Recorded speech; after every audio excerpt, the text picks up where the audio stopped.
What's up, guys? This is another old training session. This was a leg day, a lower body workout where I tried doing some nasty exercises that I haven't done in a long time, maybe. You're gonna see that in a second, but this is the warm up right here. We did 3 supersets of these cleans and some vertical jumps. I don't think I've ever done cleans as well, but it's a great movement. It's a great full body movement. It trains explosiveness, it trains core, it trains absolutely everything. So get it in your program, even if it's a warm up. And the jumps are, of course, to activate your nervous system and your fast twitch muscle fibers so you can be more explosive. And this is one of the movements that I was talking about. I haven't done deadlifts in well over a year. Maybe in maybe in 2 years. I've only done a couple of Romanian deadlifts here and there in a couple of different sessions. But deadlifts off the floor, haven't done them in a long while. And man, what on exercise. This is only 100 kilos and it taxed me. It really taxed me. It wasn't heavy in terms of getting the weight up. I didn't have any issues doing 3 sets of 5, but after each set I felt this systemic fatigue.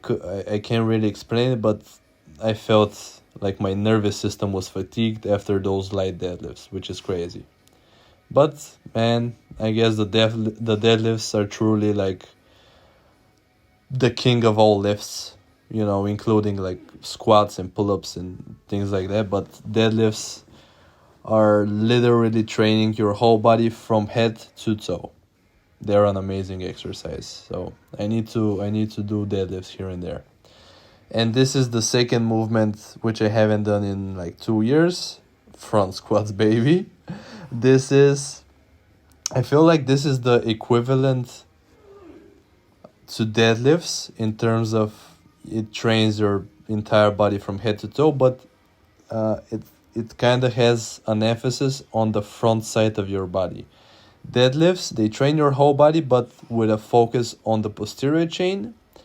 And front squats, they are the same, but with an emphasis on the front side of your body. They train the heck out of your quads and your core.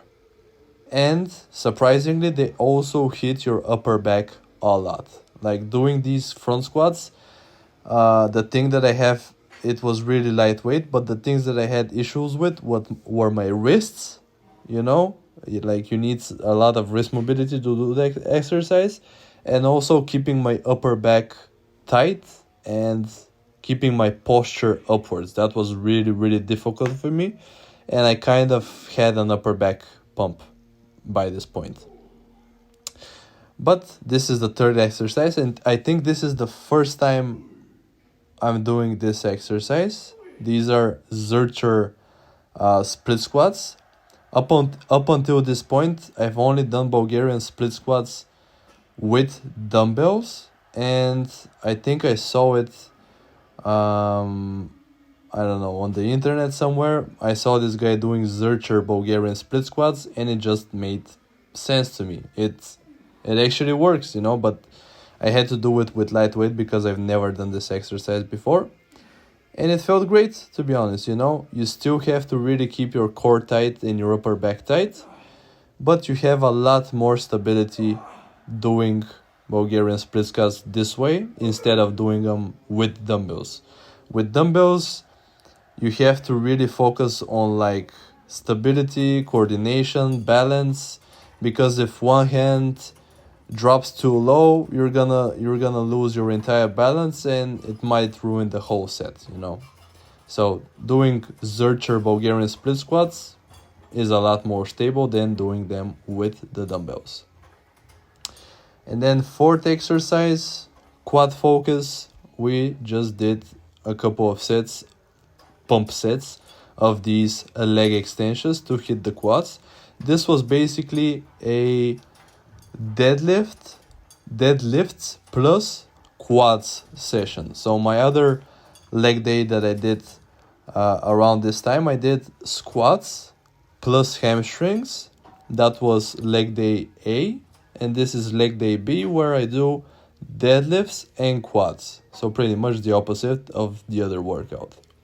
And I also I don't know, I felt like doing some some calves. I don't know why. I never do calves, like literally never. I don't think I even did calves again after this session. I don't know, I just felt like doing a couple of sets for calves, and you know, it felt okay, got a little pump, but I don't know what's the use for calves. I guess if you get them bigger, you can kind of get less range of motion on your squats, and I don't know. But you know, did a couple of sets for calves, whatever, and then we finished off the session with some core work. We did my favorite core exercise at the time, which is weighted planks. You know, whenever I've done weighted planks in the past, my deadlifts have gone up, my squats have gone up, my overhead presses have gone up, and my core basically always got stronger, and my abs always became more visible, basically. So this is a great old school core exercise with decent progressive overload potential. You know, you can only get so many plates on your lower back, you know. So I did it for a couple of weeks, felt nice. But this right here is my favorite core exercise as of today, speaking as of today while I'm editing this video.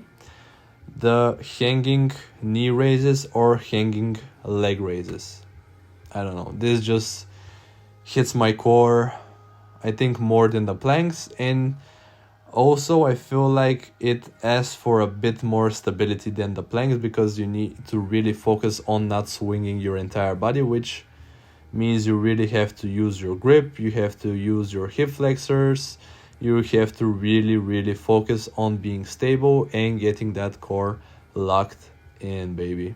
But that's all I had for you today, guys. Hope you enjoyed the video. This was a deadlifts and quads workout.